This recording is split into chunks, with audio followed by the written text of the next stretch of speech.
Welcome to the Ringer Fantasy Football Show. My name is Danny Heifetz, and I am joined by Danny Kelly and Craig Horlbeck. And time is a flat circle. The Eagles and Kansas City Chiefs are back in the Super Bowl again. Craig, how are the vibes right now? Chiefs-Eagles Super Bowl.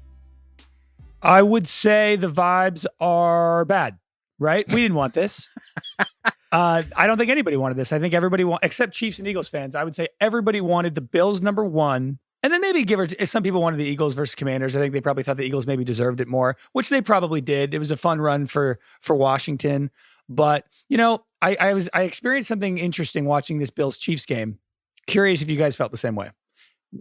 Bills, great vibes. We've been talking about how we wanted the Bills to win to make the Super Bowl, beat the Chiefs. We keep wanting the Chiefs to lose. However, while watching this game, there were moments where I couldn't help myself but kind of root for Mahomes. Like there was something within me where, like, when it was 3rd and 10, I was like, my body's telling me that, like, I want him to complete this. I want him to get a first down. I don't know why. My body's telling me. My body was telling me that I wanted Mahomes to make the Super Bowl. You know, it's like that urge, like, you know, if you're on a bridge and you're like, I could just like drive into the water right now. You know what I mean? It's like that. You know, there's a French term for it. It's called intrusive the call thoughts. Yeah, it's the call of the void. That's like what they call it in French. Yeah. And that was it. Like, I want the Bills to win. One of my best friends in the world is a Bills fan. Like, I want the Bills to win. It's such a better story. Josh Allen. We're going. It's more interesting, frankly, for us to cover it if it's Buffalo. I've wanted the Bills to make it the whole time. I absolutely also had those pangs of, I'm like, oh, I want you to do it. Like the joke, I'm like, I want you to do it. I want you to hit me. DK, are you, where are you at all? I was like probably most of the country and not having those feelings whatsoever. I also had a lot of the middle seat was on the line 4 for hours Daniel. of staring at a chair in front of me writing on this as well. For those who are unaware, so now because DK has now lost our pick'em contest against the spread, now when we fly from New Orleans to Los Angeles, we are going to sit aisle, middle window, and DK has to sit middle seat, raw dog the flight, no reading, no we books, used to no call movies, sit no middle music. seat, sit and hee-haw. So raw dog hee-haw? Yeah, I'm going to be thinking. I'm going to have a lot of time to be thinking, and you can be thinking about the Dalton Kincaid catch or the Mark Andrews catch. No, which one? Yeah, both really. I'm going to spend all that time thinking about tight ends catching eminently catchable or missing eminently catchable passes. Dalton Kincaid would have been one of the greatest plays by a quarterback all time. Literally on 4th in the season, Josh Allen, 3 free rushers in his face. I don't know what the Bills' offensive line was doing on this play, but there was 3 guys in his face within half a second. He drifted back as far as he could, let loose with just like a prayer down the field, wide open Dalton Kincaid, and he tried to catch it with his forearms. It went right through his forearms and his stomach. I don't understand how you're a professional athlete and you can't do this. Use your hands. It was Josh's version. Do you remember when Mahomes had that horizontal Superman throw that hit the running back in the face in the Bucs-Chiefs Super Bowl and he dropped it? It was kind of like Josh's version of that, where it was like, dude, that would have been epic if you just caught it. These tight ends are killing me, man. They're just killing me. I would have done a lot better on this bet, obviously, if Mark Andrews had caught that pass and then they would have went to overtime. And then Kincaid, who knows what would have happened after that. DK, do you think which drop was worse? You sent a kind of a hot takey text that I wanted you to save for this podcast. Which catch was more egregious? Which drop? Mark Andrews or Dalton Kincaid? My thought in the moment was Kincaid's was worse. Kincaid's was worse. How is that ridiculous? What are you talking about? That's a crazy thing to say. It was like floating softly into his hands. He's not Mark backing Andrews, up trying to. Well, Andrews in his very small defense, Andrews was going backwards. Kincaid, he's just standing there waiting for the ball to He's diving. He's not standing anywhere. He's diving for the ball. The ball was right there. He's diving on like a pseudo Hail Mary with people all around him. Mark Andrews was alone, and it was like a 2-yard pass in the middle of his The play gut. was for Mark Andrews. Craig, I was upset in the moment, all right? Jeez. Okay, the Andrews one was way worse. But we can't let Mark Andrews off the hook for what he did. Kincaid should have freaking caught it. They both should have caught it, is the point. They're both bad, and I'm going to be thinking about them a lot in the next couple of weeks. Yeah, when we fly out from the Saturday, the Super Bowl weekend, when we fly out, we'll do like 20 or 30 minutes. We'll see if we get Wi-Fi in the plane. That'll be really funny if we can't. But every 30, 40 minutes, we'll check in on DK and update. I want to do what I can to make that happen. Yeah, so I mean, the Chiefs won this game 32-29. It's a pretty epic game. Like, I'm sad the way it ended for Buffalo, but this really did hold up in terms of all these games for Chiefs Bills have been epic. And on one hand, it holds up in the genre for like the non-people who don't have a dog in the fight. It's crushing for Bills fans. I mean, honestly, this rivalry is over for the most part, right? So the Mahomes, I mean, there are so many stats you can go through, but just to reel them off, This is the 17th consecutive one-score win for the Chiefs, which right there, that's an undefeated season of one-score games. So 17-0 in their last 17 one-score games. Stupid. That's which so ridiculous. Is actually one of the craziest stats maybe ever in football history. And again, Mahomes is now, the Chiefs overall are the first team to ever win back-to-back Super Bowls and make the next Super Bowl. There were 8 teams that had made the won back-to-back Super Bowls and gotten to the playoffs, and there were only 3 teams that had gotten to the conference championship. But this Chiefs team is the first team to ever actually play a Super Bowl for a three-peat, and unless you want to count the Packers, like before when there were 14 teams pre-Super Bowl era. And then the other one, Mahomes is the first guy to beat another quarterback in the playoffs 4 times. So just beating Josh Allen. So I hate to say it, right? It's weird because Josh Allen's actually beaten Mahomes more than any other quarterback. But Josh Allen's the first quarterback to ever get beaten by a different guy 4 different times in the playoffs. So this Bills-Chiefs rivalry is over. And frankly, this whole era, Patrick Mahomes is Michael Jordan of this era. That's kind of, to me, what maybe if they lose the Super Bowl, but Mahomes is Michael Jordan of the NFL. And I know maybe that sounds sacrilegious, but again, Michael Jordan didn't make a finals till the 7th season. Mahomes has now made 5 Super Bowls in 7 seasons. The CBS broadcast, by the way, I don't know if this was one of those situations where they caught it live and just was perfect timing, or if they recorded it and then kind of inserted it in. But when Mahomes converted that pass to Samaje Perine for the first down that sealed the game, they panned right to Josh Allen. And Allen kind of was watching the play and then just looks down. Yep. It was the most devastating, just fuck, it happened again. It really just happened. This real, it's this Jesse is reality. Bad. It's the 1,000-yard stare, just so brutal. I just remember that's the image is going to be seared into my brain. It's just Josh Allen looking just distraught, knowing that, man, came up short once again. That's just so tough. This is the agony and the ecstasy of sports is such a good line, because obviously Mahomes is going crazy. He's cementing himself as one of the all-time quarterbacks if he already hasn't. And then on the sideline, you got Josh Allen just morose and sad. And it's just tough. This game was annoying because I don't think the Chiefs outplayed the Bill. I thought this game was pretty dead even. If you look at all the numbers, I thought on the eye test, statistically, this game was pretty dead even. The Chiefs even had a turnover, that Mahomes fumble, and they still won. I think the biggest loser of this game, what I was most annoyed with, was the play calling from the Bills and Joe Brady, honestly. I couldn't stand the continued to go back to the tush push, the QB sneak over and over the and left over. guard or whatever too. Dude, it was not working. First of all, this whole it completely defeats the purpose of a QB sneak or a tush push, whatever you want to call it. I guess they weren't really tush pushing on some of them, where Josh Allen gets the ball, steps backwards first, shifts to the left, and then goes back in. That defeats the purpose of what the momentum is of the offensive line is going to give you. And yet they did it 3 to 4 times. They didn't get it. Meanwhile, James Cook is running amok in this game, and they're not giving him the ball on all these 3rd and 4th and shorts. I thought that was ridiculous. They did a fade towards Trent McDuffie in the end zone, which I thought for their made no rookie sense. receiver. Yeah. For their rookie receiver, Keon Coleman. 3rd and 10, crucial moments at the end of the game. 3rd and 10, they go to Amari Cooper on a bubble screen, gets them 4 yards, and sets up that terrible 4th down Kincaid drop. I just thought it was a really poor call game by Joe Also Brady. On that drive, they came into this most important drive of the season, down 3, the season's on the line, and Ty Johnson's out there at running back. What are we doing? Why is James Cook not on the field? It's James so Cook was bizarre unbelievable. And that for that reason, here's the thing. I think maybe the Bills and Chiefs played evenly, but I thought the Bills got completely outcoached and completely 100%. outclassed. And that's the thing where I don't want to hear anything about the refs in this game. We all joke about it. You're gonna, pal. People You're ready to learn we can, conspiracy by the refs. We can joke the about the NFL. refs thing. I'm fine to joke about it, but people need to actually understand. There was the one tough call with the 4th down where Josh kind of reached and it looked like, oh, you could reverse, you could not, and the Chiefs got the ball, and that really did change the game because 2 plays later, Juju Smith-Schuster is the Chiefs in the red zone, they scored a touchdown. That did change the game. Having said that, I don't want to hear about the refs in this game when you're talking about everything Craig just said with the play calling, outcoached. And on that note, I can't believe that they did the one left guard quarterback sneak, and Jim Nantz is the Chiefs told us this week, we're in the building, and they told us they know the Chiefs sneak over the left guard, and they're really confident he'll be there. Yeah. Sorry. The Chiefs knew that the Bills sneak over the left guard.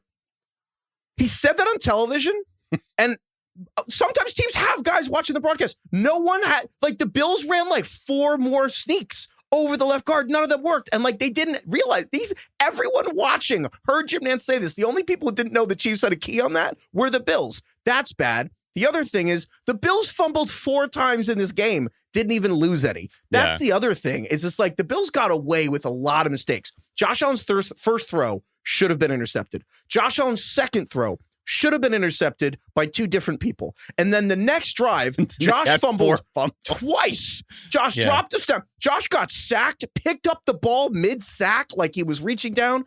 And like, frankly, they got away with all of it. And on one hand, that probably makes Bills fans feel worse because that was like, you didn't have any mistakes that killed you.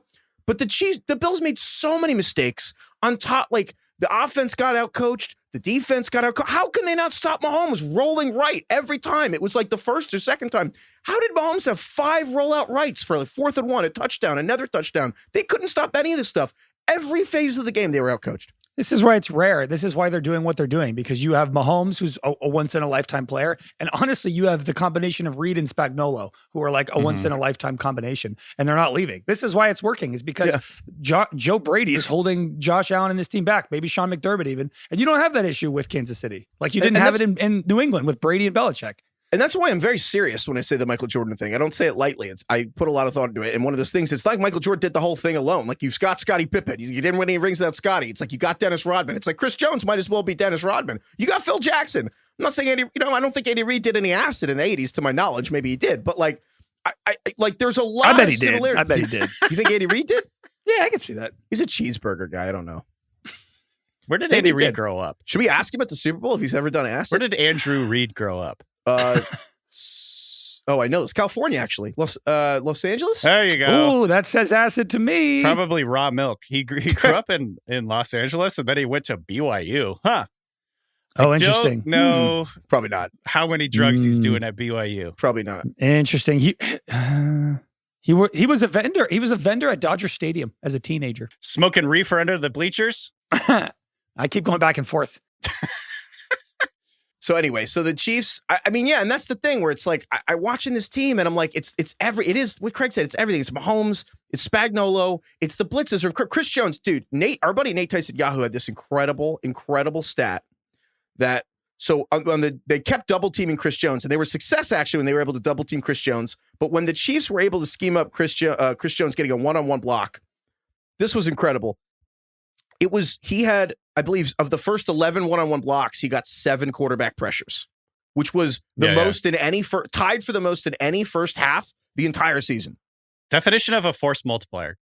And and it's like you talk about all the different things that Spagnuolo can do, but part of the reason Spagnuolo can do that is because he has this defensive tackle, or he's like lining them up at different spots on the defensive line and just absolutely creating chaos. And it just really opens up a lot of what you can do. So he was obviously a huge part of this.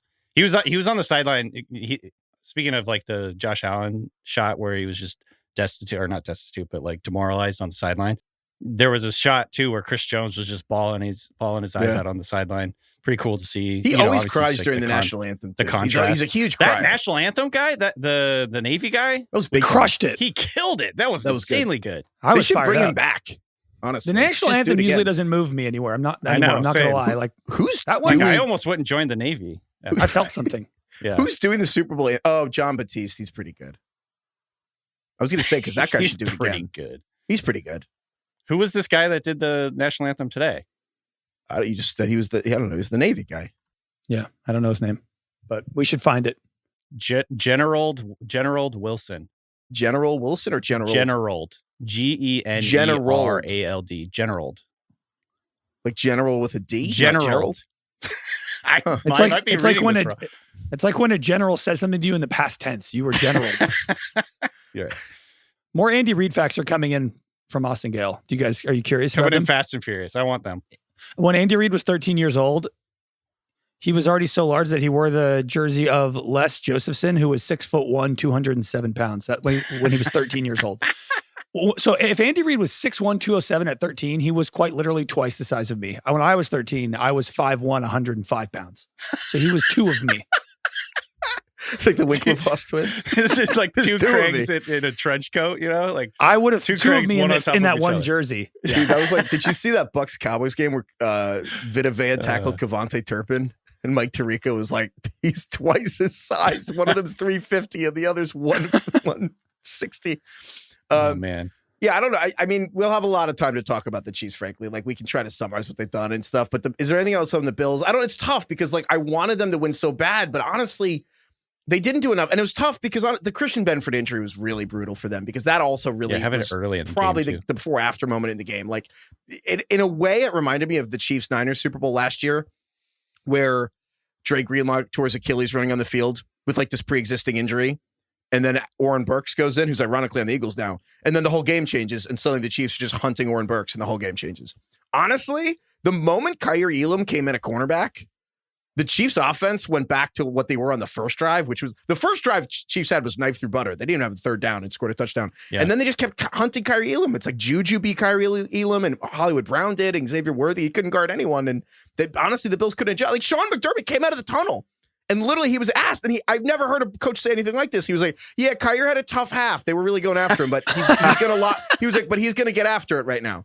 And I was like, I've never heard a coach just admit that the other team was hunting one of his players. But he got toasted out there. He's like, "We're gonna have to find a way to hide this guy out there."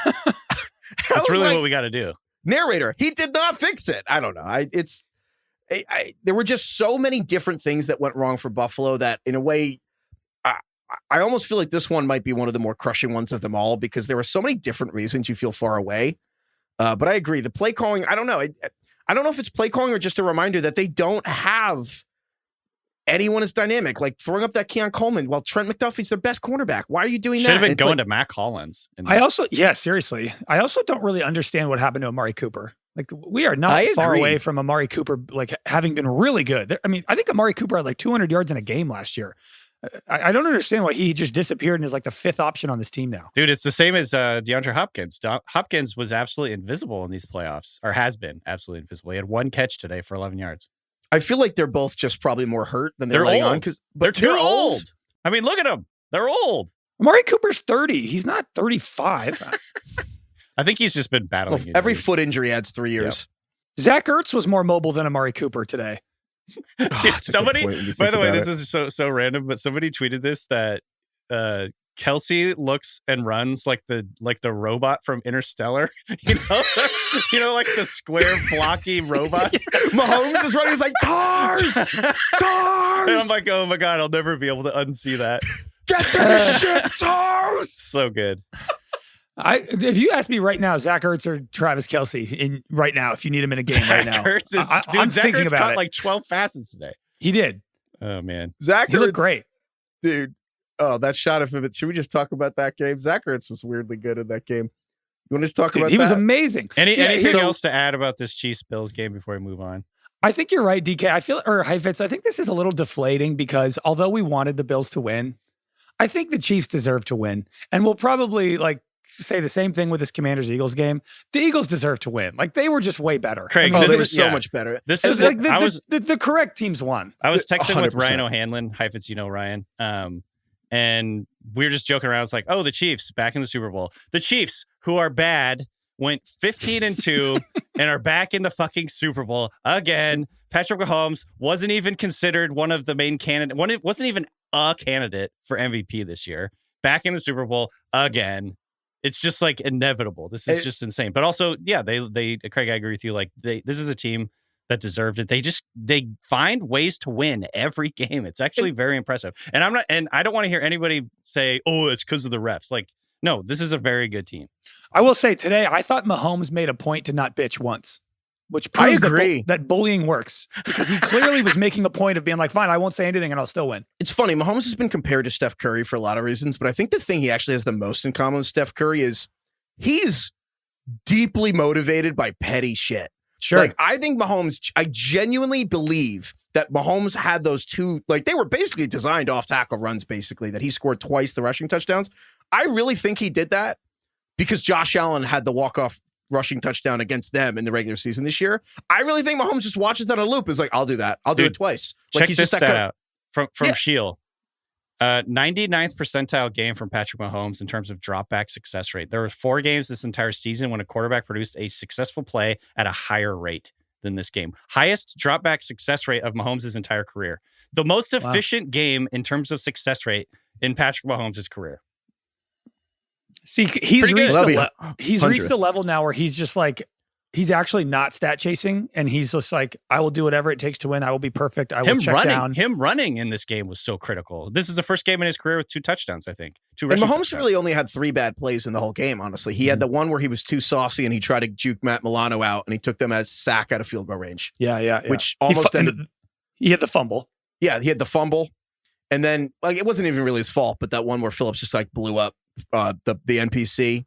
What's his name? Caliendo. Who's the left guard. And Frank Caliendo's son, right, yeah. With Frank Caliendo Jr. The impressions guy, right. The impressions guy couldn't block. Doing a Harrison bad impression of a guard. What did you guys think of, real quick, what did you think of the Xavier Worthy catch, no catch? One, I thought the ground was pinned. I agree with Sterator. Like, I don't think the ground dislodged the ball or did anything. I thought the ground part was irrelevant.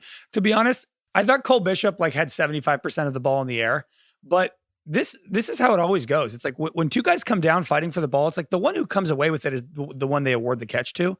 So I wasn't upset with it at all because that is generally how it's officiated. And that one, I will say, I agree that just because it hit the ground, the rule is if you have possession of it, it hits the ground. Like, that's okay if there's possession. So, like, a lot of people are like, well, hit the ground. And I will say this. I could see the argument that it should be the Bills' ball there. It did break my rule that I feel very strongly about, is that if you need to watch something, like, if you watch it 3 times and you're still not 100% sure, that's not the definition of clear and obvious. And I did eventually think it was the Bills' ball, but then I realized I had to watch it 5 times. Is it really clear and obvious? Wait, you thought it was the Bills' ball? I just thought it was. I just thought it was incomplete. I kind of eventually was really? like, I didn't think it was incomplete. I eventually was like, it's Bills' ball, but I was like, I don't know. I literally had to watch it 5 times, and I'm like, if you have to watch it 5 times, then like it's probably Xavier Worthy's ball. But and like, if you just swapped the teams, I don't know if anyone's like, wow, the Chiefs got screwed. You know what I mean? Like 100%. So, and that's definitely not going to be the discourse, just to be clear. That's fair, and I get that. But I also think to some point, people are just mad and complain about the refs. And like, but the reality is this: I think that the coaching comes down to this. On the defensive side of the ball, the Chiefs knew the Bills were going to sneak left guard every time, and they stopped them like 4 times. And even the one where Josh jumped over, they chopped the ball out of his hands and he fumbled. They got it back. Yeah. So they really succeeded on all the sneaks. The Chiefs succeeded. On the other side of the ball, the Bills could not stop Patrick Mahomes rolling right. Like, and I'm like, if the Chiefs on the offense are rolling right and every time they're not getting stopped, and the Bills can't even sneak with Josh Allen, you got outcoached. 100%. I saw Next Gen Stats tweeted that the Chiefs defense today had the most stuffs against sneaks in a game since 2016 when Next Gen Stats started. Yeah. The coaching point really feels pretty pertinent here. I agree with you guys. It feels like the Chiefs had a really good plan and they executed it from start to finish. Obviously, it was a close game and the Bills came back and made it a game. But just from a coaching point of view, it did feel like the Chiefs really outclassed them in this one. And I don't know if you get rid of Sean McDermott. I don't think you want to get rid of Joe Brady. So but have they lost 4 straight playoff games to the Chiefs? No, 4 of 5. The other one 2 years ago, they lost the AFC Championship game in 2020, Division the 13 seconds game one in 2022 January, and then last year was the one this one, and then the other one's the Bengals in the snow in Buffalo, and they got like ran off the field by the Bengals, and the Bills realized they had no running game, and they went and built this current iteration of the team, which still didn't win, which is brutal. So I'm sorry to Bills fans. I really am. I mean, everyone was rooting for you guys. I'm sorry. I don't know. I felt so bad does for wonder Josh. about McDermott a little. Dude, DK, you're so right. That shot of Josh was devastating. It's so hard there's always one. I felt It's so like, bad for him. Oh, fuck, there's it's always real. and DK, you said this a few weeks ago. There's so many shots of Josh. It's like Josh Allen's career has been defined by not standing on the sideline, not having the ball back. Mm-hmm. Yeah, and it's tough, man. So all right, that means can we get the Bills into the NFC? Congrats to the Chiefs fans. Bills in the NFC. Yeah, we got every year. There should be like everybody votes to like have 2 teams swap conferences. Like I would just immediately put the Bills in the NFC. You know what's funny is if the Bills went to the NFC, they would just lose 4 straight Super Bowls to the Chiefs. At least he'd be there. Yeah. Actually, I don't think that's true. I think that this is better. Losing 4 straight Super Bowls is awful. The Bills know something about that. Yeah. Yeah. Anything else on the championship AFC before we go over? I will say, at least the referees did not award the Chiefs a touchdown. We do have to. Okay. Just randomly that play was crazy. The Eagles. All right, so the Eagles. We'll talk about the Eagles won. I don't think I've ever seen this number in an NFL game. The Eagles won 55-23 over the Commanders. Most touchdowns in a playoff game ever. 7 rushing touchdowns. This was a college football ass. This is a boat race today. Yeah. They had the stat of the entire playoffs. is that the Eagles had more rushing touchdowns in this game than the Cowboys did all season. Yeah, 7-6. 7 rushing touchdowns in this game. Saquon had 3. Jalen Hurts had 3, and then Will Shipley got 1 in. I think this was the most clear-cut playoff game in terms of what happened that I can ever remember. The Washington basically turned it over 5 times, and the Eagles scored all 5 times off 4 the real turnovers. turnovers with a 4 real failed fourth down or something. The failed fourth down, but even just the Washington fumbled 3 times, and the Eagles scored all 3 times off the fumbles. They went up by 18 points, or they were up, they gave up 21 on turnovers, and then it was another one. They had to go for the turnover on downs because it was like they were down a lot, and then the Eagles scored on that one, and then Jaden Daniels had a press and throw a pick, and the Eagles scored on that one, and it's like suddenly 5 turnovers, 5 touchdowns. That's 35 points, and they lost this game by 32 points. And it's funny because the offense didn't even play poorly. Jaden Daniels actually played really well. Turnovers, man. I don't think there's not been a team in this playoffs that have lost the turnover battle and lost the game. Well, the Chiefs. The Kansas City Chiefs. Kansas City Chiefs. Is that today? Sorry. Fucking Chiefs. I was remembering before that game. Of course, it's the Chiefs. Was it just 1-0 today? Yeah. But ESPN had this crazy stat this morning that we have to remember for next year. Each of the last 3 seasons, the final 4 teams left had 0 turnovers in the playoffs. The quarterbacks had no turnovers. Interesting. And it's like all 4 quarterbacks this season had not turned it over in these playoffs. And that was true for each of the last 3 years. And then only Mahomes had the turnover today. But this game, the Commanders, they pulled like a Lions, man. 4 turnovers in this game. They hadn't turned. Did they even have a turnover before in the previous 2 games? No. You think it's just like 1 punt before today. Yeah, there was like a lot of questionable calls in this game, but you can't harp on any of those. I mean, the Eagles just boat raced them in the second half of this game. Mm-hmm. The Eagles are better than Washington at, I think, literally every single position on the field except quarterback. Like literally every single one. Jalen Hurts had a game of his life. Like he was incredible in this game. One of his best games ever. He still looks slow, but he had way better decision making. It's funny because it's kind of like, was he making better decisions, or actually the cornerbacks in Washington suck? Like Marshawn Lattimore was honestly like total petulant. He was awful. I mean, AJ Brown dominated him. Devontae Smith dominated him. He really was like the Kyrie Elam of this game. And then honestly, Mike Sanders I love him as a player. He's like the rookie out of Michigan, and like I love him as a player, but he's not ready to go like AJ Brown one-on-one in the goal line. And so AJ Brown, like there's no one on Washington to play the kind of defense they wanted to play against these guys. So they just dominate. And then on the offensive line, man, I mean, dude, the first play of the game, Saquon goes 62 yards for a touchdown. First play of the Eagles. Yes. Yeah. Classic. Sorry. The Eagles' first play of the game. And like Saquon literally started this game with averaging 32 yards a carry and a touchdown on his first 2 carries. This is another Shield tweet. Based on EPA per drive, this is the best Eagles offensive performance since their Super Bowl win over the Patriots.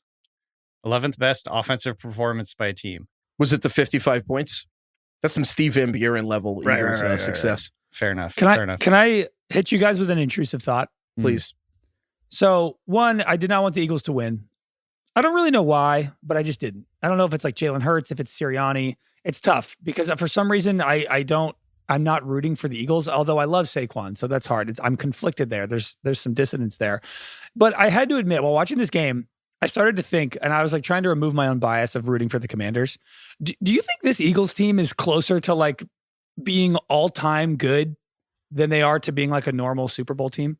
If you really look at this roster and how good they are, they've lost 1 game since September 29th. Is this team like closer to like one of the best teams of the decade than not? I think if Jaden Daniels was the quarterback, they would literally be undefeated. I mean that. I think, Craig, I totally understand what you're saying. Here's why, and I was thinking this today. They have one of the best, if not the best, offensive lines. One of the best, if not the best, pass rushes. They have an absolutely dominant secondary, which showed up today big time.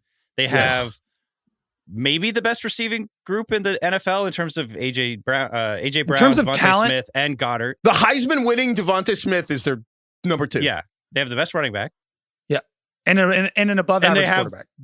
I would say they probably have the best depth of any team. That's the other thing. Like they're maybe one of the best teams ever constructed from a talent and roster and depth and everything. I know that people get tired of hearing how great of a job Howie Roseman does, and when you hear Stop great about glazing him, Heifetz. I know, yeah. People are like, oh, but like if you look at this, what I was thinking about this game was how many players were contributing that were added after they lost the Super Bowl a couple years ago. And it's like they just fixed everything that was wrong with this team. Like they literally just draft players that have added the Rams. since then. The Rams do this too. Yeah, it's like they just added Jalen Carter, who fell for awful, issues pre-draft, but like they got the best player in that draft. They got Nolan Smith, who they almost took at the 10 spot. So they just literally added 2 defensive linemen. Nolan Smith had the sack that like ended the game. Jalen Carter is now a top 3 defensive tackle in the NFL. This year, they just added Quinion Mitchell. They added Cooper DeJean. They threw up a little graphic at the end of the game that was like, Vic Fangio was added this year. He's like, maybe will win assistant coach of the year. Quinion Mitchell and Cooper DeJean will probably both be top 4 in voting for defensive rookie of the year. And then you have Zach Bond, who's probably deserves to be top 4 in defensive player of the year, who was like barely playing. And now, frankly, like a backup. He's at the cutting edge of a new position. Like, that's going to be a whole thing. Eagles Chiefs is like Leo Chenal and Zach Bond and these like middle inside linebackers that can also put a hand in the dirt and like be a defensive lineman. Like it's like a nickel cornerback of the front 7. Like it's a new position or an old one, depending how you look at it. But like they just got him from the Saints. The Saints didn't even know what to do with him. And you're just looking, you're like, Mekhi Becton looked revelatory as a rookie left tackle for the Jets.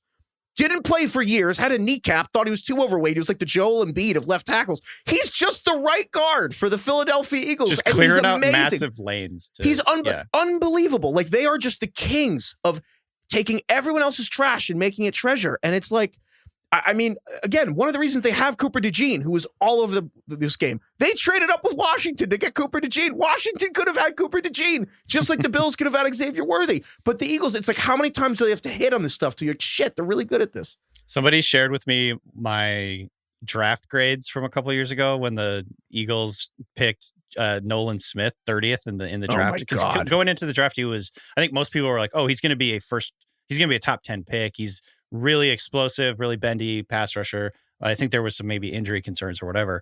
But my grade was just A+, and the analysis was they can't keep getting away with this. Yeah. And this is what I always reference when people are talking about how we just constantly glaze the Eagles front office. It's like, yes, because they keep making awesome moves. I'm sorry. You should wish you had Howie Roseman as a GM, period. And I know we're just ranting about this, but the less sexy version of it is the offensive line. They developed Jordan Mailata and it's incredible right tackle. They replaced Jason Kelce. Like, they had a plan to replace Jason Kelce with Cam Jurgens, and then he gets hurt, and they have Landon Dickerson. Mm-hmm. And like, Landon Dickerson goes in, he played center at Alabama, won a championship, and he's fine. Then he gets hurt. Cam Jurgens goes back in, and you know who's not inactive but is there in case of emergency? Cam Jurgens. The Giants couldn't even figure that out with their fucking kicker in week 2. They had their kicker inactive. And then the other one got hurt, and then he's like there on the sideline. They can't even play the kicker because they didn't even think it was worth having the 2 kickers, like, even though one's injured. The Eagles are like thinking of this stuff. They don't make these kind of mistakes. Like, there's such basic stuff. So it was just, so you look and you're up and down and you're like, holy cow, every single one of these positions is loaded. Like, Quinion Mitchell he intercepted Jaden Daniels for the first turnover he had all playoffs. Like, I don't know. I can't say enough about this team. It's really funny that the weak link is like whether Jalen Hurts plays well or not, because everyone else is just frankly like dominant. Well, I mean, again, and to just remember the Jalen Hurts, the way they acquired him was when they had Carson Wentz as their quote unquote big money starter. This guy that is a no brainer. And then they picked Hurts in the second round because he had fallen to that spot. Yeah. And so, I mean, I feel like even if Hurts is not playing well, they should still get credit for it because he's their starter. They took him in the second round because they wanted to develop quarterbacks, and it's good to have depth and it's good to have a backup plan. Take a quarterback when you don't need one. That's clearly the Chiefs did that with Mahomes. Like, they traded him from 27th in the draft because they had gone the divisional round and got Mahomes. So anyway, I don't know. But Craig, coming back to Craig's original point, we have to start thinking about the Eagles 1 to 53 roster as like one of the best rosters we've ever seen. I mean, they just ran for 7 touchdowns in a game. Tied for most in a playoff game in NFL history with the 1940 Bears, who also beat Washington by a score of 73-0. That was a real game that happened in 1940, December 8th. Can I read you guys a couple stats in this game? Please. Yeah. So the Washington Redskins had 0 points and 9 turnovers. Just not taking care of the football. Nope, not taking care of the football. The Bears only threw the ball 7 times in this game, and they won 73-0. A quarterback, I think, on Washington, name is Frank Philcock. I think is his name. The pronunciation of that made that work. Philcock. It's Philchock. Philchock. Philchock. Phil Chalk. Probably Phil Phil Chalk, Chalk. I bet. Phil Chalk. Okay. Wait, Frank hold on. I'm looking it up. Frank Phil Chalk. Phil Chalk. It's an O, which is why I went cock. Yeah. Phil Cock? I don't know. Actually, I can't tell. You're right. The O kind of makes it weird. Yeah. It's tricky. Anyway, Frankie went 7 for 23 for 87 yards and 5 picks. What a sport. Oh, the other people in this game, we got Gary Famiglietti. Yeah. Bob Swisher. That's kind of sick. Sid Luckman, 3 for 4. Big day for Sid. Yeah, Roy Zimmerman. I don't know. I don't know why so many people were throwing passes in this game. Roy Zimmerman, 3 for 11 with a pick. This Bears team actually invented the quarter. The reason the score is so lopsided was this Bears team invented the quarterback with Sid Luckman. The quarterback position, as we know, was actually invented in this season on this team. By Sid Luckman was 3 for 4 in this game. The internet's telling me it's Frank Phil Chalk.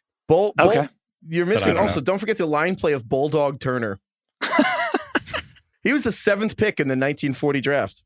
Wow. He would line up next to Hampton Poole. Is that the draft to World War II or the draft to the NFL? He's probably top 10 in both. He's like the Kyler Murray of his day. Right. Anyway, also their punter, Dick Todd. Dick Todd. Had 1 punt for 34 yards. Not the best punter, that Dick Todd. Also, coming back to this Eagles game, I remember whenever Bill would say, I think Saquon's the best running back I've ever seen. Yeah. I was always That's one of his best takes. Calm down. He's coming down. And I watched it today. I was like, he might still got it. He still got it. See, that's the thing about this is the thought I had during this game, that what makes Saquon so special is, yes, I think the Saquon haters, if there are any, I don't know if there are any, but I don't think there are people that would maybe push back on us saying that he's the greatest running back ever, whatever. They will talk about the line, like the lanes that this offensive line opens up for him, which is true. He gets these big run lanes at the first level. But what I think makes Saquon so special is what he can do with the second level stuff. Once he hits the gas, the accelerator to get downhill, he can access like lanes in the blocking that almost no other running back can hit. It's you know what I mean? nitrous. Because he's so fast, he can just he just beats the pursuit angle that most other running backs cannot get to. I think the other thing that's cool about him, and he had a couple of these, he actually put Bobby Wagner on his back today. I think he retired Bobby Wagner. Yeah. His pass protection is so underrated too. He is just such a complete, awesome football player. He's so good. Dude, yeah. He dominated Bobby Wagner. Like there was a stretch where he stiff-armed Bobby Wagner to run for a 60-yard touchdown, picked up Bobby Wagner on a blitz and pancaked him, and then was a lead fullback for Jalen Hurts and like pancaked him again. And I'm like, you can't play football again, Bobby. Like you're done. Bobby wasn't he like a second team All-Pro this year? I hope he wasn't, but I don't know. Also, this is going to sound incredibly obvious, but DK talking about Saquon just made me think about, it's so obvious that really good running back plus really good offensive line and mobile quarterback equals the best rushing attack we've seen in a long time.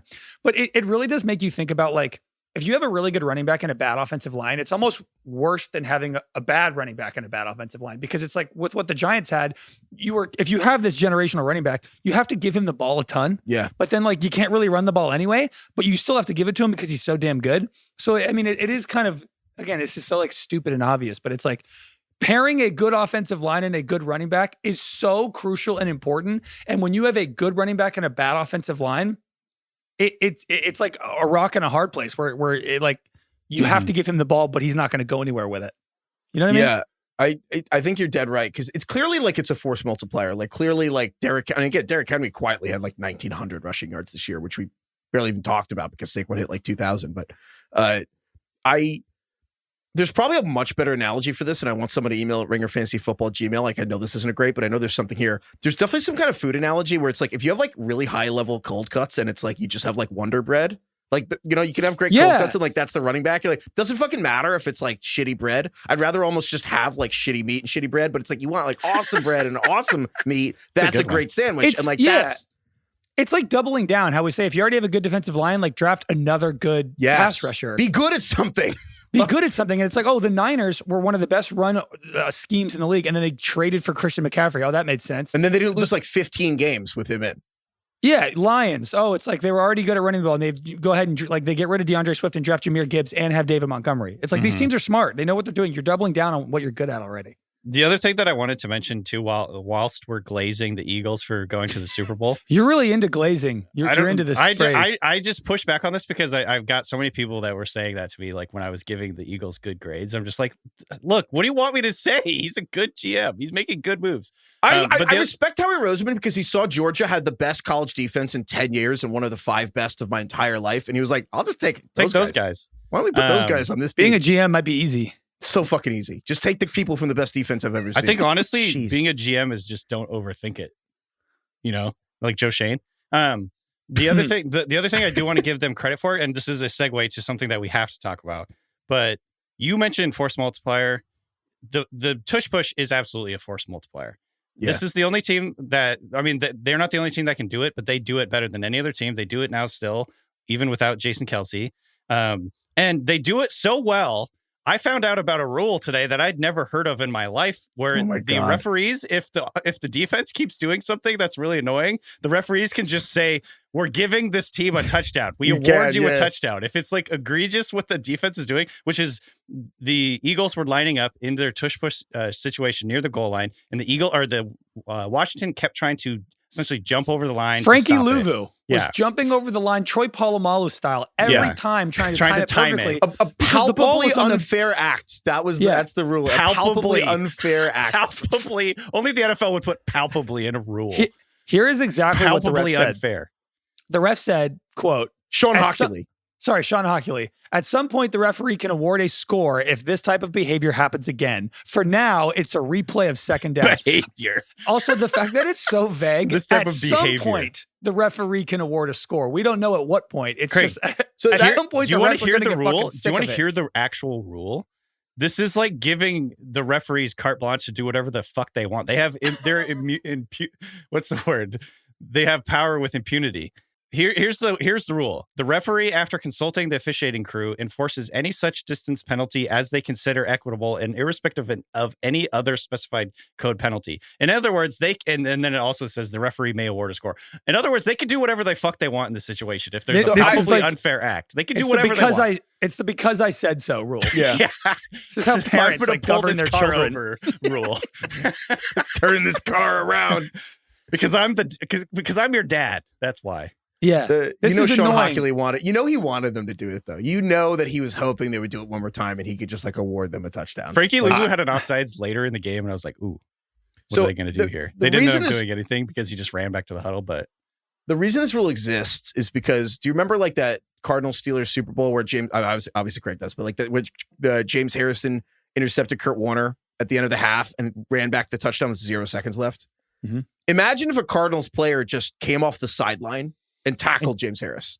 Right. That's what I thought the rule was for. Was like if someone comes off the sideline and tackles someone at the end of the game, it's to prevent chaos. It's to prevent like if you don't have that rule, then like players would get really squirrely or like a fan. Somebody tweeted this. I don't know if I didn't fact check this, so I'm assuming it's true. But in the 1954 Cotton Bowl, a Bama player came off the bench to tackle a Rice running back who had the ball, and the refs rewarded the guy a touchdown. So that's like basically why you have this rule, but this didn't seem really like that. This didn't seem like that. We didn't reach that level. Here's the thing that bothered me about it, because I'm like, I don't want to pretend to know the history of this rule. I just thought it was for extreme things like that. The Eagles are doing a hard count.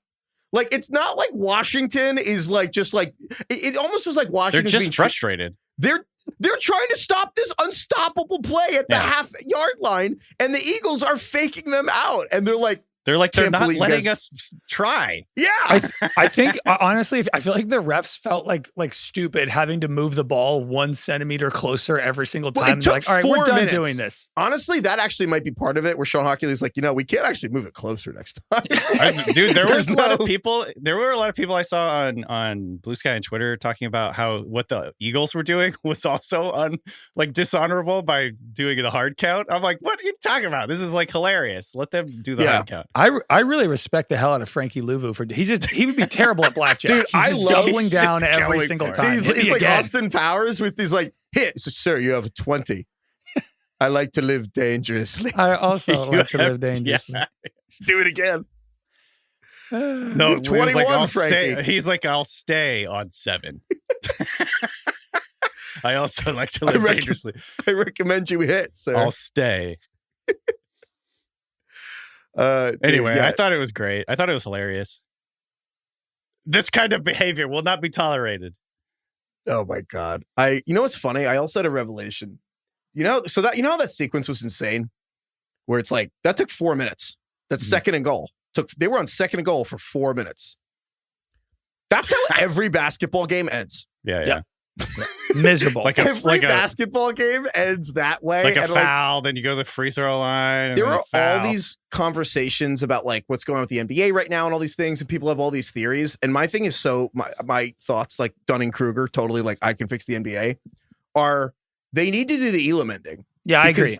Because the Elam ending, for those who don't know, is basically instead of a clock, it's like you just like the idea that a loophole defines the end of every basketball game is insane. And I was thinking of this today where I'm like, this is how every basketball game ends. And it should end with a basket. But basically the in-season tournament, the NBA Cup, they should have the Elam ending trial during that. There's a free advice. What is the Elam ending again? It's instead of just playing the fourth quarter out, when the fourth quarter begins, there's a target score. And the first team to get to that number wins the game. So it's like the Warriors-Lakers, you got to get to 25 points to win. However, if the Warriors are up 10 going into the fourth quarter, they would only have to get to 15, and the Lakers would have to get to 25. It becomes a pickup game. Because the problem with basketball is that every level of basketball, like amateur basketball, is more pure than the professional version, where it's like a pickup basketball game ends with a basket.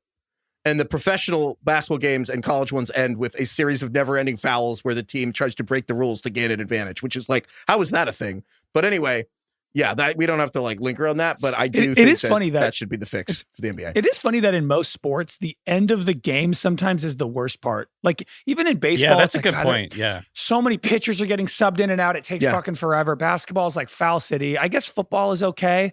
But it's more than okay. That's the core reason that football does so. It's the scarcity of the games all matter, which is what people focus on, is the parity and the scarcity. The third prong that no one talks about is a football game between the Titans and Jaguars can suck for 57 minutes, and then just the ending is unbelievable, and that's all you remember is how the game ended. Anyway, that's kind of this one, Eagles one too, because Washington Eagles, this game was kind of close for a long time, but the end, it was a bludgeoning. It was like Viper. It was like the Game of Thrones. Like it was like Mountain and the Viper, where it was like, you're like, oh, they might got a shot here, like 14-12. I can work with this, and then it's at the end, it's like their head has been bashed. No spoilers. Sorry. Just kidding. Well, you don't know who those people are if you think it's a spoiler, but hopefully. Sorry. That's 10 years old.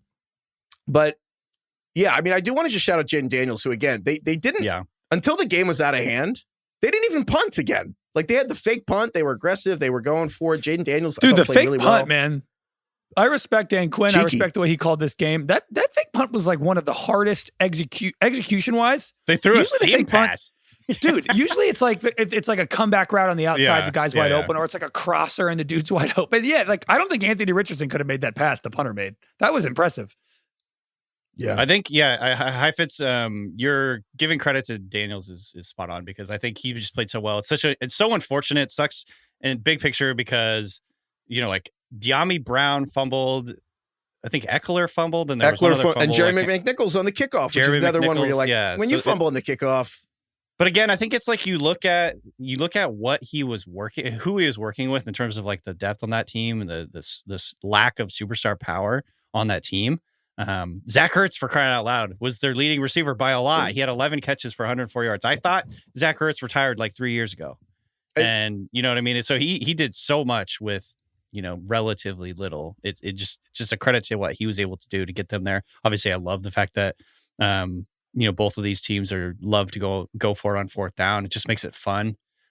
Early on in the game, they were just trading punches. It was so funny because the first two possessions, it was an 18 play, like 80-yard drive by the Commanders. They went for it on fourth down twice, got it, and ultimately they decided to like take the points for whatever reason. I don't know why they decided ultimately to kick the field goal, but they did. And then the next drive, the Eagles just score on one play. We're like, okay, well, yeah. Nevertheless, still impressive start from the Commanders. Dude, yeah, Nate calling that the Indiana Jones thing. Yeah, the Indiana Jones battle. Washington's a 15-play field goal, and then the Eagles just has like a 1 touchdown run. It's like Harrison Indiana Jones pulls out the gun. Yeah, so good. My God. Yes. I mean, Washington, I guess, it's a magical season. Every fan is going to come to the same conclusion of like, oh, well, it's, it was nice to go on this run. Wish we could have made it. Wish it wasn't the Eagles, but it's nice. I will just say, weird offseason for them. 9 of the 11 defenders on Washington starting for defense today wasn't even on the team last year. I think half this active roster is on 1-year deals. Like, I think they're going to have somewhere, but like they have over 20 guys who are going to be free agents. Like, this is going to be like, this is very much like the first year of a rebuild that they didn't expect to have to do. And like, I don't know how many of these players are coming back. Like, so it's going to be a very different team next year. So it'll be interesting, but yeah. So Chiefs Eagles is the Super Bowl. Cheagles, part 2. Cheagles. We're going to be in New Orleans. And again, just a reminder, we cover the whole offseason. So we're covering the Super Bowl. We're going to the Super Bowl, but like, follow us for the whole. DK does the NFL Draft Show. Follow us on Instagram. Follow us on TikTok. It's Ringer Fantasy Football on Instagram and TikTok while it's still available. And then, yeah, DK Scout covers too many people. So if your team has been eliminated, please stick with us through the entire offseason. And honestly, we actually do episodes every single week during the year. So we literally never leave. We're going to be selling hope to you all. We sell hope. Yeah. Hell of a drug. So for this Super Bowl, Chiefs Eagles, what is the spread right now? The opening spread. Oh, go to good old let's FanDuel. See. It was opened at 1.5. Chiefs favored by 1.5, and that's where it is currently. It looks like it went to 2, and it's back down to Chiefs favored by 1.5. Honestly, this feels like the last Super Bowl where the Chiefs have Mahomes and better coaching, and the Eagles have better players. This is just the same thing. This is just we could have said the same thing about the Niners, right? It was like, yeah, probably better players, but the other team has Mahomes. So I mean, I'm just what are you going to do? Do we even have to talk? Do we have to do all the Super Bowl content? I'm going to take Mahomes till he loses. Game? Come on. Everybody was like, I can't do 2 weeks of this. Like, I don't know what to say. Yeah. Should we get enough to where the conversation can be that different? Should we get into Premier League? Like, Man City's doing terribly. What's up with them? What's going on with the Pro Bowl? Should we hang out? Should we talk about the Pro Bowl? I didn't realize they're just called the Pro Bowl games now. Did you know that? There's not even a game anymore because they got rid of the game. Skills competition. I actually am into the dodgeball. I actually kind of want to make it a strongman competition. Like, you know, the world's strongest man. They have to like throw a tire. Yeah, it used to be on Spike TV. Throw a beer keg. I want that for the linemen. Go do like Wipeout or American Ninja Warrior. I want to see American Ninja Warrior. I would love. Sick. Cam Newton's doing that on that show with the celebrities who do the U.S. Navy SEAL training. Fighting 7 guys like he did that one time. They're jumping in a helicopter, and it's supposed to be like C-list celebrities. And it's supposed to be like former actors and like reality stars. Like I think Snooki did it or something. And that's like Cam Newton. I'm like, he's not like the other people. Like they're like, oh, jump on this helicopter and pull yourself up. But I'm like, dude, that's the problem. He's too big. He's too big. He's Cam Newton. You don't think he's going to be good at it? He's not going to be good. He's too big. What are you talking about? He's too heavy. You're trolling. I feel like half of the stuff the Navy SEALs have to do in their training is endurance stuff. He's Cam Newton. Do you want me to? He's like one of the best athletes ever. I'm telling you, he's too big. I'll put my money on him. I bet you the average Navy SEAL is like 5'5". No, he's not beating Navy SEAls. He has to beat people who are on the Jersey Shore. Oh, okay. Look, I'll go out and say it. I'm going to take Cam. Well, he'll be fine then. Yeah. I'm going to take Cam Newton over Snooki. I'll say it. I don't know who he's going against. I thought you said he was like doing all the SEAL training. He's doing SEAL training, but he has to beat like C-list actors. Okay, that's fine. That's fair. You got me there. He's out there against Matthew Broderick. I'll take Cam Newton. You know what I mean? I don't know. Matthew Broderick, he's kind of like small, wiry. I could see it. Kind of shifty, versatile. Taking the underdog. Yeah. How old? Matthew Broderick might be sneaky old. He is. He's getting. He's getting up there. No, he's 60. Way older than 50. Is he like 65? Oh, but yeah. First people was 1985, right? How old is he? He's 62. Yeah. Yeah. So Cam Newton caught a helicopter? Okay, maybe I underestimated Cam Newton. Wait, if we're talking about fighting 7 guys at once, I'm taking Cam. Mm-hmm. But I was picturing like Cam Newton at Hell Week. I just think he would be too big, too heavy. That's all. Big tree fall hard. He is built diff, let's be honest. Yeah, dude. Cam Newton. He's the most built diff person in the history of built diff. Look, you know what? I thought he was the MVP of the NFL. I thought it over and I decided that Cam Newton's actually in good shape. Newton, when he was voted the best player in the NFL. He almost won a Super Bowl of Jericho Cotchery. I'm taking Matthew Broderick. Cam Newton is literally probably the greatest college football player of all time. Does Matthew Broderick at 62 years old get any kind of handicap? This doesn't seem fair at all. It's not Matthew. It's probably like Pilot Pete from The Bachelor versus Cam Newton. Here's that guy who reversed himself. Here's Ari from The Bachelor versus Cam Newton. If they put Matthew Broderick, that would be an uninsurable show. Like you could not insure that. No, Sarah Jessica Parker would not allow Matthew Broderick to go on that show. He would be dead. One of them is Brody Jenner. Who's that? Who's that? Come on. One of the Jenners. The Hills? Oh, yeah, he's on the Hills. Yeah, Cam Newton or Brody Jenner? I mean, Brody Jenner's in Navy pretty good SEAL shape, training. or at least he was back in the aughts. I don't know how good of shape he is now, but I think it's tough for the Super Bowl that we're kind of like, are we being bad at our jobs right now that we're like more excited? No, dude, we have the 2 Cam weeks Newton? to do this. I know. It's not like we're going to ignore the game, actually. I know, yeah, that's true. But we can complain about it. I do want to say that I'm too basic, but the Shane Gillis Bud Light commercial with Post Malone, where he's like, you can't drink at a beer commercial. Yeah, Post Malone's like, what?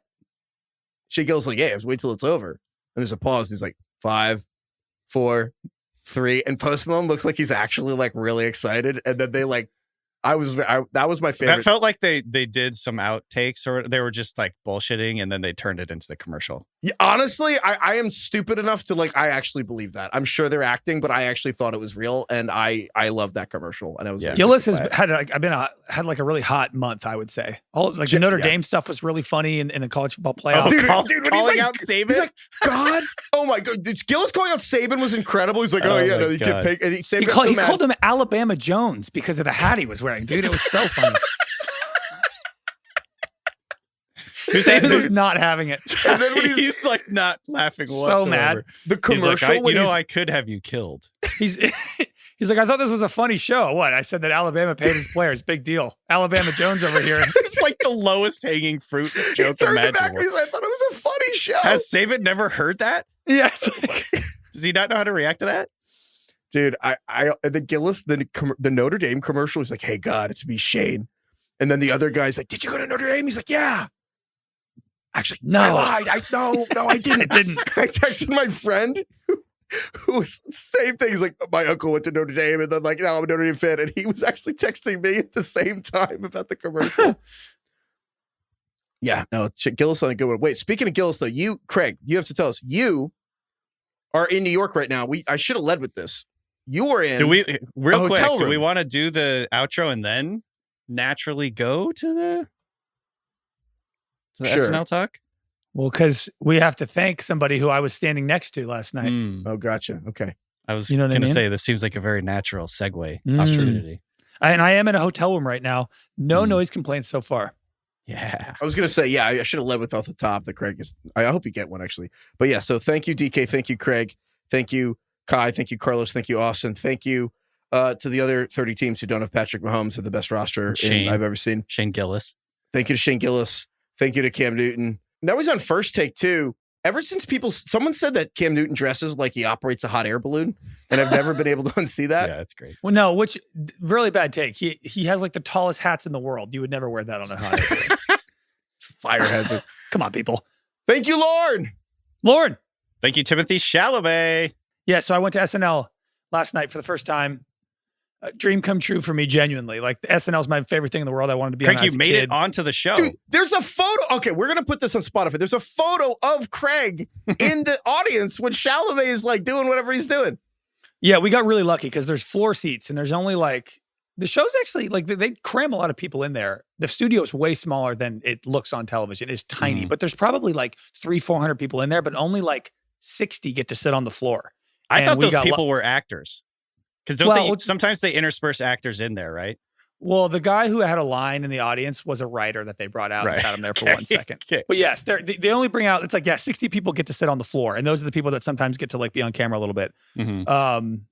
It was like the coolest experience of my life. I mean, I'm like a huge SNL junkie, so I kind of know how the sausage is made. But being there, especially on the floor, dude, it is truly so wild. I would like the spectacle of watching them do the show was honestly more impressive than the sketches themselves. Like, one sketch is going on in one area, And then they're like building 2 others right next to you on the other side. While Timmy was singing the Bob Dylan song, the sets? they were building sets live. And then like they scrapped one set, so they like took it down while another sketch was going on. There are cameras like literally next to my face. Like the cue card guy's like standing above me at some point. There's like cranes going over you. You feel like you are in a garage. You feel like you're backstage and you shouldn't be there. It's wild. This is my Graceland, sir. That's really cool. What was your favorite part of the whole thing? Like, was there one moment that will stick out in your memory other than being on the show, actually? That's a good question. Being down there for the monologue and like watching him come out of the door and walk down the stairs was pretty iconic and cool. But I have to say the thing I will remember the most is how much SNL trusts people in the audience, especially the people on the floor. Like they are live really TV. Like, totally. They're like, you're a part of this.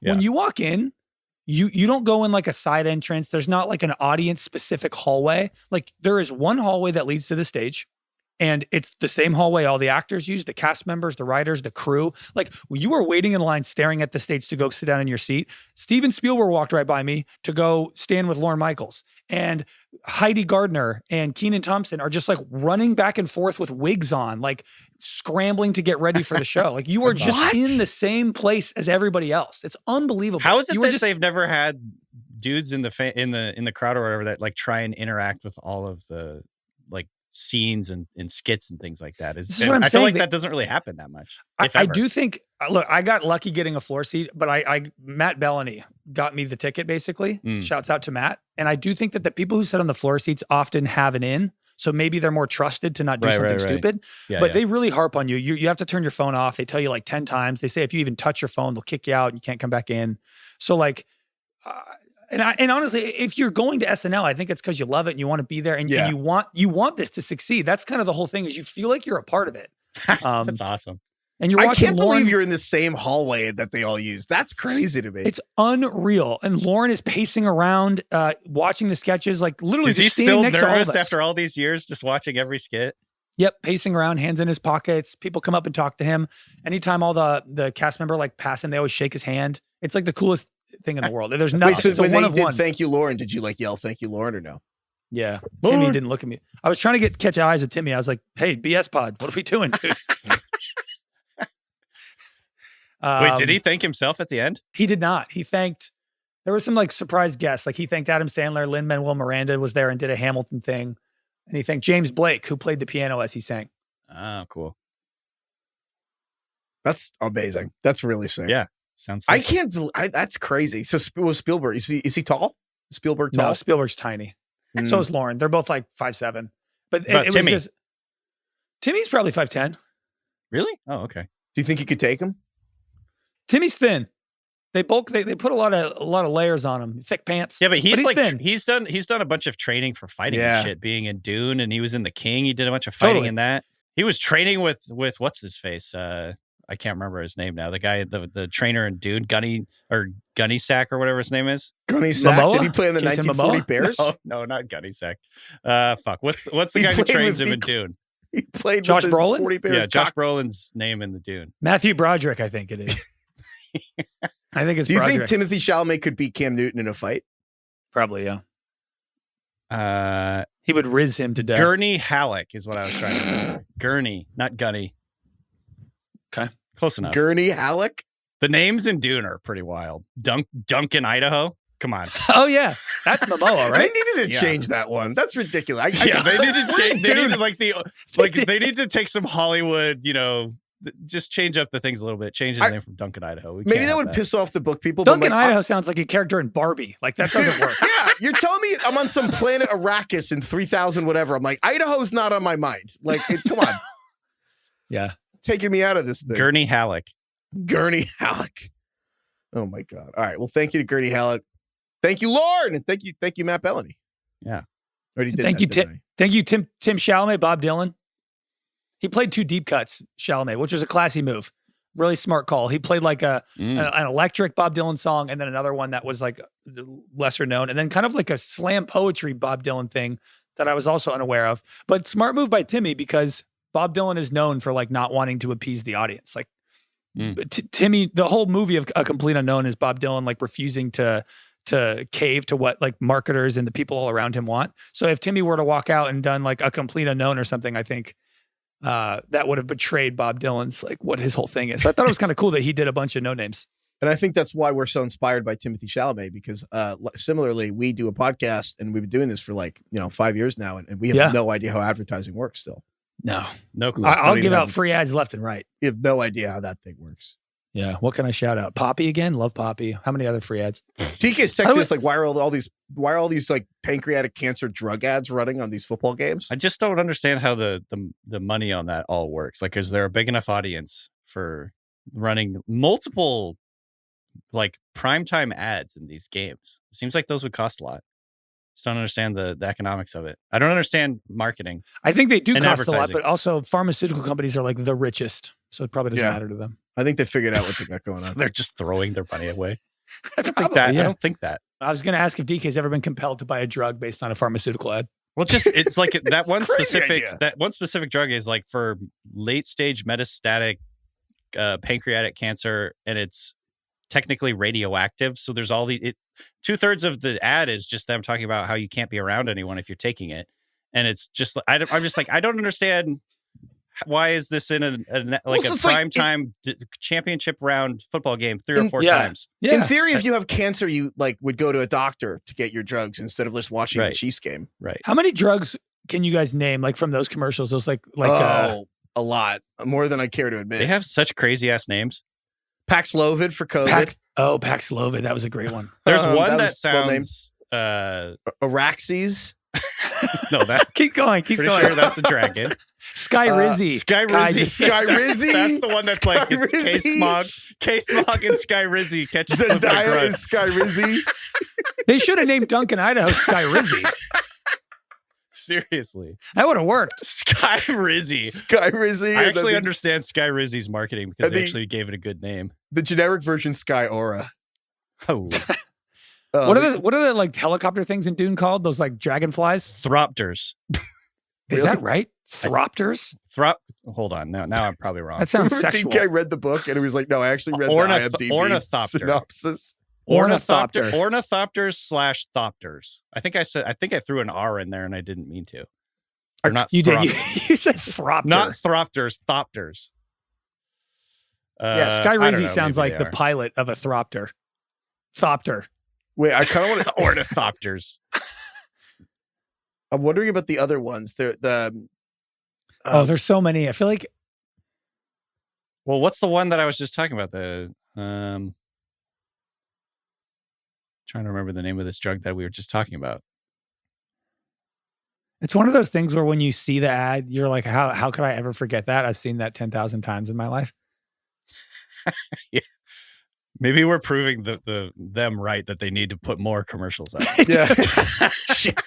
Email us at ringerfantasyfootball@gmail.com if you have any thoughts. One, if you're like not in America and you're even seeing the American ads or you're not, and you're just amazed at the idea that there are products for things that you legally cannot buy on your own, and just the concept of this. And also email us about any of these drugs, any of the commercials. If anyone makes any of these commercials, I would love to hear from you. I want to know how they come up with the names. How do they come up with Skyrizzi? I think they spend a lot of time. I think it's like a lot of actually. Yeah, email us about how they do the drug names. Skyrizzi is like the son came up with that name. What's his name? Brick? Someone at the company's son, Brick, came up with that name. It's like, the Nepo baby was like, call it Skyrizzi. Gotta get some Riz in Sounds there. like a neck tattoo he would get in. Do you remember Zeljans? No regrets guy. What'd you say? Vaguely. Zeljans? Remember that one? Zeljans? No. Zeljans was a big one for me. The all-timer one's going to be the Cialis with the couples in the bathtubs is always like the all-timer. Iconic. Oh, yeah. There's like the Christmas Corona commercial in Mexico, and then there's the bathtub Cialis. Those are the top two. Mount Rushmore. Oh my God. All right. Emails to ringfantasyfootball@gmail.com about the drug commercials. And what else do we want to hear from? Football, yeah.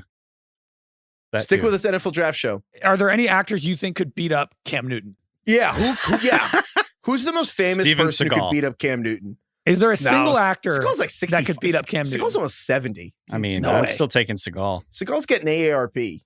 Well, probably not because he's in Russia, but right. He's learning all kinds of crazy shit over there. Also, we're gonna do a big end of season mailbag actually after the Super Bowl ends. So start getting you racking your brains in. We'll touch any topic, anything next year. We should do a top 100 actor versus Cam Newton power ranking. We should do like a full top 50 act. Like who's won? Is it Gurney Halleck, Josh Brolin taking him out? No, The Rock's too old. He's too old. Rock's too old, but he's probably top 10. It's tough, a lot of actors are sneaky small. That's the thing. I don't know. Cruise 40 years ago, you would have said Sylvester Stallone, but Sylvester Stallone's like 5'8". He's also like 75 years old. I know. Arnold. Wait, so who actually is like the toughest actor right now? Who has the belt? Salty Spittoon. Tom Hardy does MMA stuff, and he did the movie. Just kind of think he's a little bit crazy. Yeah, he'd be the kind of guy who would gouge your eyeballs out. I could see him like fighting dirty, like biting. Yeah, and again, that's a good call. Tom Hardy.